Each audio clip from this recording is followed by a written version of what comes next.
Hello, and welcome to an introduction to contemporary occupational therapy practice, current roles and career development opportunities. So I prepared a 15-minute presentation to share with you today, and I'd like you, as we go along, to make a note of things that occur to you while I'm going through the presentation.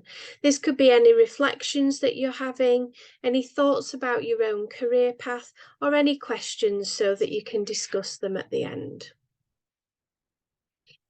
So the aim of this session is to introduce you to current roles and career development opportunities.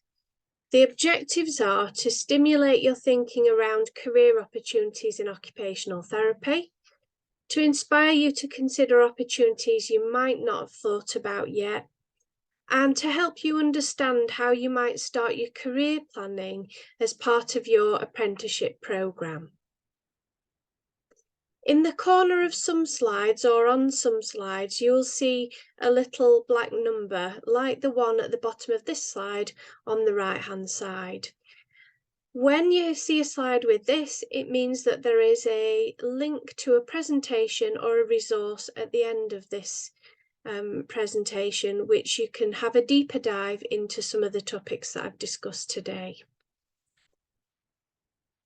So I thought I'd start with my reflections on my job and career and what in those reflections might be helpful for you. So when I started to plan out this session, I got out all of my job badges that I've had over the career, and I put them out on the table, and I started to think about the roles and how they have evolved and the different opportunities that I've had through my career. And one of the things that occurred to me was secondments have been quite important to my career. So I've had 5 along the way, and those secondments have been pretty fundamental in terms of giving me lots of experiences that have been beneficial in helping me to the next stage of my career. If you like, they're a way to spread your wings from your current post to test out if other roles fit. So recommend, if you get the opportunity to do secondments, give them a go. The next thing that occurred to me was that there is, on most of the badges, there's just one job title, but it doesn't really reflect the complexity of those roles. And actually some of the things that I did within those jobs. So for example, in some of the jobs that I did, I had multiple departmental roles like research lead or audit lead or patient engagement lead or responsibility for patient information. So within your job, there might be opportunities for you to take on roles and within your department, and these will really help your career development. The next thing that occurred to me was that actually the job badges didn't reflect some of the other roles that I'd had in my career, which had also been beneficial. For example, being involved in RCOT, the Trent Regional Committee, specialist sections as part of RCOT. I've been involved in different networks. I'm in an academic community network. I've been a trustee for a charity. So there might be things that you do in your spare time or within, within your work time that you can take on maybe some different roles and try those out, but also get different skills and opportunities that way as well. The next thing that occurred to me was that quite a few of the badges, as I laid them out, didn't say occupational therapist on them. And that's because sometimes I've stepped out of my NHS role or occupational therapy role into other roles, and I've tried out different roles that don't have occupational therapy in title. And this is just sort of me saying, be brave, step out there and maybe try some different roles. Sometimes they give you different opportunities that you might not have had otherwise. When I laid out all the badges, I laid them out in a hierarchy, and my reflection was actually, although I have moved up in my career. I've done all sorts of different things, and it's not necessarily been by design. Sometimes it's just purely on opportunity. I don't think there's a right or wrong way to go about developing your career in that way. Although I have started to think more strategically about the roles I want to do now. So, just go for opportunities as they suit you, and when the timing is right. There's plenty of opportunity as you qualify to look around for different roles and try out, different specialties as well. So the next thing I wanted to share with you was my academic career as a timeline, because I think it's interesting to note that when I first did my degree, I kind of thought at the end of that I probably wouldn't go back to university. It was a bit of a Herculean effort. And after that, I was like, that's it. I've done now. I'm a qualified OT, and and I'm going to get into the job. But as the years progressed, there have been times when I have come back to my academic career at points when it's been right for me personally. My love affair with learning and evidence-based practice has brought me back to do various academic qualifications. And I wanted to share this with you because I was thinking about this and thinking, I actually didn't think I would take my academic career any further at the time, but I have done. And, that's something to bear in mind. Don't write off any aspirations that you might have for an academic career at this stage. So after being qualified for 28 years, I'm still really excited and passionate about OT as a career. Why? Because occupational therapy is like a box of chocolates. There's so many different types and flavours of the role that you can do. You won't like them all, just like you have a preference for white, dark or milk chocolate. You'll have a preference for different specialties and roles. The good news is that there's so much choice out there. You will, you will be spoilt for choice in various sectors. You might approach your career in more of a strategic way, looking at a menu of roles and choices and have in mind what it is you want to do, or you might already have a job lined up for you when you've finished. But that doesn't mean that you can't keep, looking at other roles and trying out different tastes and seeing if they align with your values. You might just dive in and try out different roles to discover, what is it that fits your, makes you happy within your job, or it might be that, that over time you find an area that you really love, and that's the area that you want to, stick in. OTs have a massive privilege in that we can work with people right at the start of their journey. Occupational therapy has the opportunity and privilege to see, people in perinatal, in neonatal, and right to the end of life care. We're there. We're there when people have hotspots in their life, when they're experiencing physical or mental illness, disease, injury, long-term conditions, and learning disabilities. Our interventions can be short and timely, or they can be much longer. I like to think that OTs are the hummingbirds of the animal world. So the hummingbird has adapted its long beak and even longer tongue to help it drink the nectar. Just like the hummingbird, OTs have adapted over the decades. We've adapted our skills and knowledge to fit different contexts and environments. We're not afraid to try out new ideas and new areas of practice and new ways of working. Hummingbirds have special wings.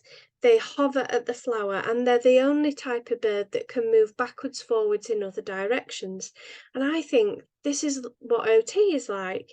We're good at problem solving. We're good at moving around problems. We can move back and forward and sideways. We're comfortable in changing direction, and we take opportunities to capitalise on new roles and emerging roles.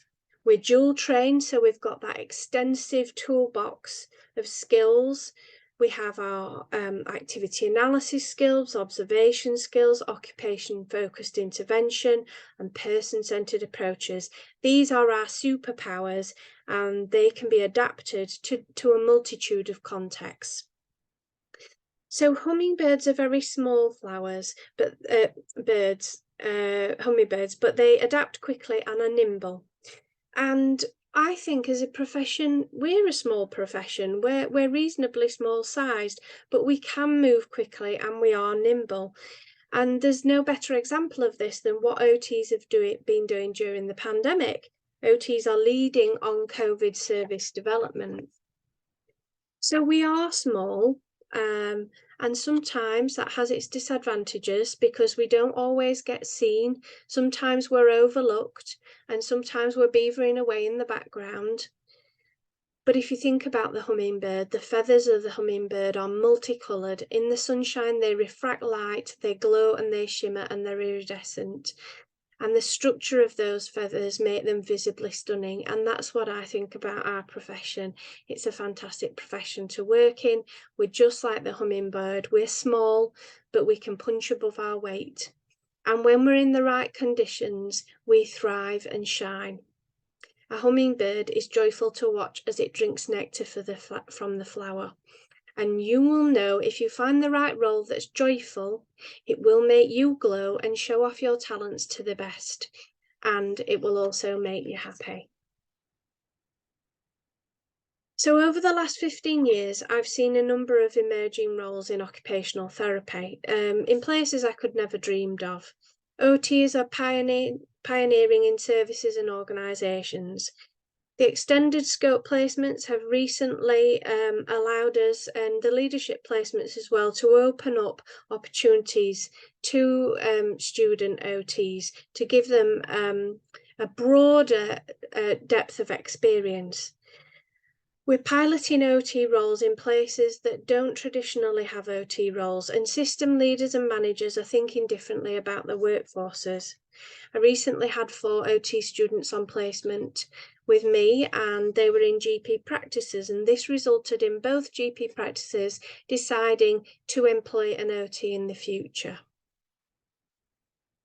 So as an apprentice, you've already come to your OT training with a wealth of skills and knowledge. Your training at university adds to this toolbox. It equips you with the theoretical and philosophical knowledge and that underpins practice. It enables you to think more broadly and also adds meaning to your practice. So when you qualify as an OT, you'll have a great set of tools and a great set of skills. And just like the wrench in the toolbox, you'll be adaptable to different situations. You can try out different ways of working and adjust your approaches to suit different contexts. So here are a number of the settings that OTs work in. Actually, there are so many, it was difficult to fit them all on one slide. And we really are pioneering in some areas now, like voluntary sector organisations, ambulance service, fire service, and a whole host of other places. You can probably tell me more as well. So if you're not yet familiar with the ARCOT career development framework, this is a good place to start when planning your career. The 4 pillars of practice, you can see them on the screen in the circle. These are there to ensure you develop your OT skills and talents in research, professional practice, leadership, teaching and learning. Career levels 1 to 9 help you move from novice to expert across those pillars of practice. You can make the most of the framework by using it to actively recognise where you are in each pillar and develop a plan to move forward to the next stage. Discussing the framework with your apprentice mentor, with colleagues in your workplace, with your supervisors in university, will help you gain new insights and perspectives into where you are on that level, and also help you make a plan to move up to the next stage. So here on the slide, I've put some career development resources for you, and there are some links at the end. So it's worth having a look at the templates on the RCOT website. And also, if you work in social care, there is a specific learning and development framework for OTs working in that context. So have a look at those and see if those will help you start to think about career planning. So I also wanted to bring to your attention advanced practice and consultant roles. In the last 5 years, I've seen the development of new opportunities for OT in advanced practice roles and first contact practitioner roles. Health Education England have developed new frameworks even to consultant level of practice.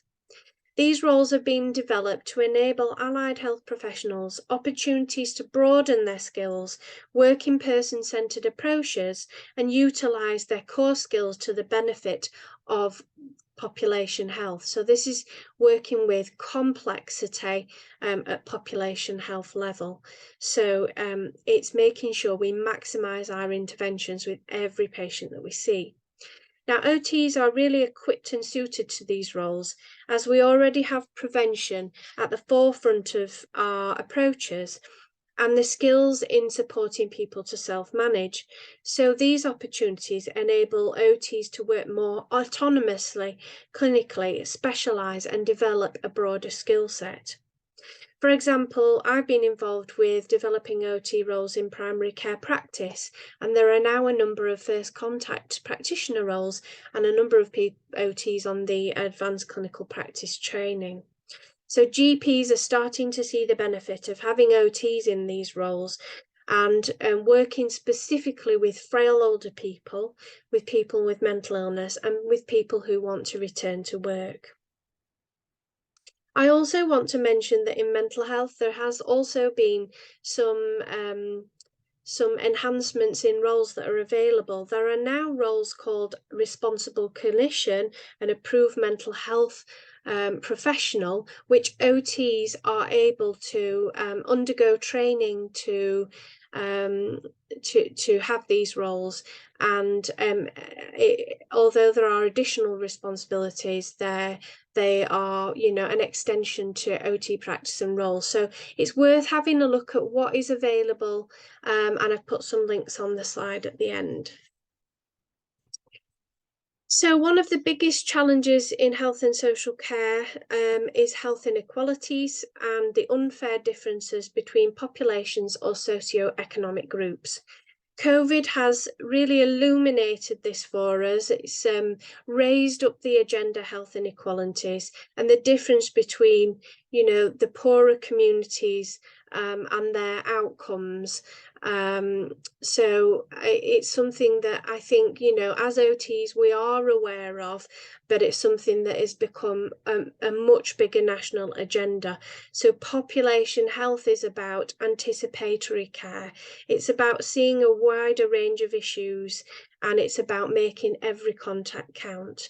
So the 4 domains of public health practice and outcomes are there on the slide. You can see where maybe OT might have a role to play in all 4 of those domains. There's also an AHP framework for public health, and the King's Fund have published My Role in Tackling Health Inequalities, which has 50 examples of how AHPs are excelling in public health practice, including some OT examples. So this is where I predict OTs will be able to develop further. There will be more opportunities. And if you're interested in population health, take a look at these 2 documents. So the aims of this session was to introduce you to some current roles and career development opportunities, to stimulate your thinking about the career, and also to help you with maybe some places to start in career planning.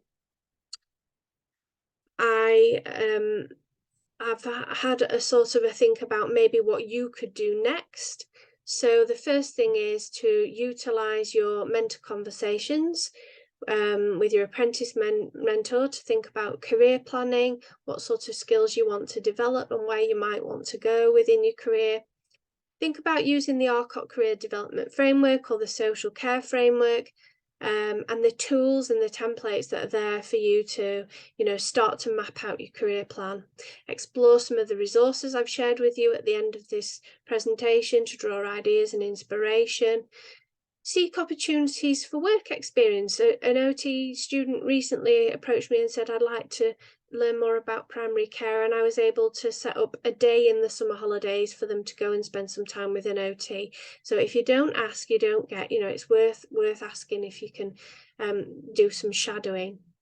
Utilize your annual appraisal to agree with your line manager, maybe some things you want to concentrate on in your apprenticeship program, but also beyond that will help you develop as an OT. And finally, keep an open mind, because OT is like a box of chocolates.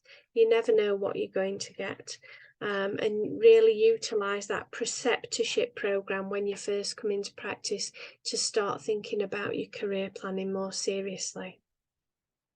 So here there are links on the slides. Thank you for listening. Any questions, if you'd like to discuss, we can do that now. Thank you.